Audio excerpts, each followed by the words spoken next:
வணக்கம் நண்பர்களே.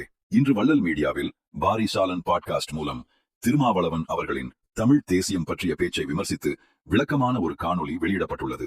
அந்த காணொளியில் பாரிசாலன் கூறுவது என்னவென்றால், திருமாவளவன் திடீரென தமிழ் தேசியம் பேசுவோமா தம்பி என்று சீமான் உள்ளிட்ட தமிழ் தேசியவாதிகளை கலாய்க்கும் வகையில் ஒரு மாநாட்டை நடத்த இருக்கிறார் என்பதே.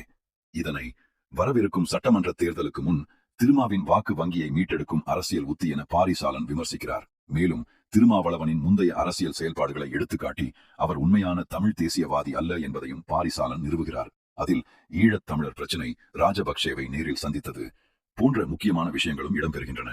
விசிகேவின் பட்டியல் சமூக வாக்குகள், குறிப்பாக பறையர் சமூகம் தற்போது கடுமையான அதிருப்தியில் சரிந்துவிட்டது என்பதையும் அவர் சுட்டிக்காட்டுகிறார்.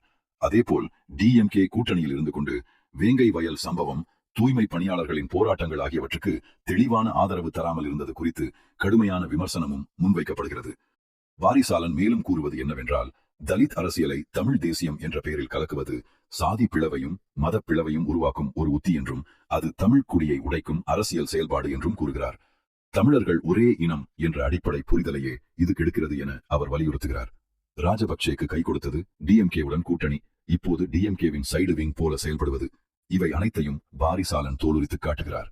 மேலும் தமிழ் தேசியம் என்பது தமிழர்களுக்கான இறையாண்மைக்கான போராட்டம் என்றும், சாதியவாதமும் தலித் அரசியலும் அந்த போராட்டத்தை உடைக்கும் சக்திகள் என்றும், இவை இரண்டும் தமிழர்களை இந்திய அரசியலுக்குள் அடிமையாக்கும் என்று அவர் கூறுகிறார்.